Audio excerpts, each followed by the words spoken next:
I poštovani gledatelji BH Zmajevi YouTube kanala Bosanski Petrovac, dobrodošli u analizu utakmice baraža za svjetsko rukometno prvenstvo 2027. godine iduće godine u Njemačkoj.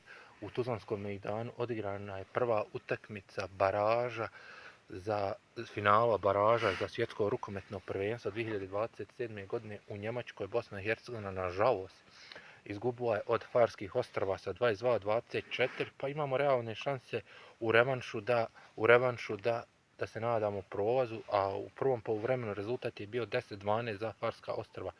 A sastav Bosne i Hercegovine bili su Alilović, Čolaković, Čordalija, Fajić, Grgić, Haseljić, Mehmet Čehajić, Mehmedović, Misetić, Muhović, Perić, Petrović, Radić, Šahinović, Šoljić i Trifunović. A kod Farana Hansen, Holland, Jakobsen, Klosen, Krohen, Mikkelsen, Mikkelson, Mutun, Mortensen, Nordberg, Poulsen, Rasmussen, Svendli, Skipardu i Temung. Izvinjavam se zbog ovih imena koji su malo teže se izgovarali, ali dobro.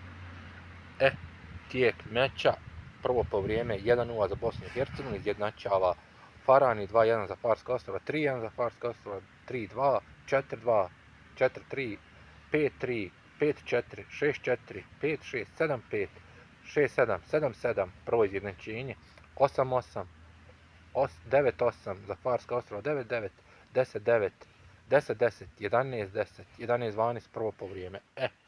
U drugom povremenu 11-12 za Farska ostrva, 2 razlike za Farska ostrva, 3 razlike, 4 razlike, 5 razlike, pa onda je Bosna i Hercegovina smanjila na 3 razlike, pa na 2, pa na 3, pa na 2, pa na 1, pa izjednačenje, pa mi poveli, pa 17-17, 18-17, 18-18, 19-18 za nas, 19-19, 20 za nas, 20, 20, 20, 21, 20, 22, 20, 20, 21, 20 za reprezentaciju Farskih ostrva, 2 razlike, 1 razlike, 2 razlike, 1 i na kraju završeno je 2 razlike za reprezentaciju Farskih ostrva.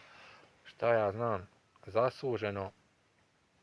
Farska ostrva je puno bolja bila reprezentacija, da kažemo i ostale rezultate. Crna Gora izgubila je tijesno 1 razlike od Slovenije 28-29, Srbija je dobila Mađarsku 30-29, Sjeverna Makedonija 34-31, 24-31 u Slovačkoj i još se igra duel Španija-Izrael, trenutno je 6 razlike za reprezentaciju Španije, a jučer su već odigrani duel Češka-Francuska 26-37, Švicarska-Italija 30-29 i Grčka-Holandija 29-27 i Norveška je uništila Tursku 43-30, a Austrija je izgubila od Poljske 25-26.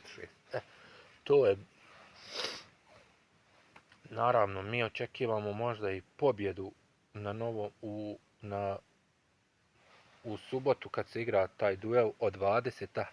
Utakmica se igra od 20 sati uz prijenos normalno na BHT1 će se igrati duel revanš susreti ovoga revanša. Nadam se tu da ćemo mi barem tu doći do pobjede koja će nas odvesti na svjetsko prvenstvo iduće godine u januaru u Njemačkoj. Nadamo se, imamo neke nade, a opet je to, u nedjelju se igraju ostali dueli baraža gdje Crna Gora ima šanse u 5 sati protiv Slovenije. Stvarno ćemo vidjeti kako će duel biti u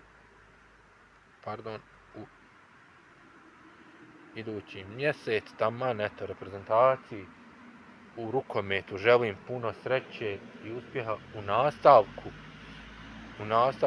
i ljudi, hvala što ste gledali, vidimo se sutra kada pripremamo utakmicu revanš susret Bosne i Hercegovine Farski ostrva i vidimo se u subotu kad radimo analizu utakmice Farska ostrva Bosna i Hercegovina. Do tada, doviđenja i prijatno i sretno BH, rukometni zmajevi, idemo do pobjede.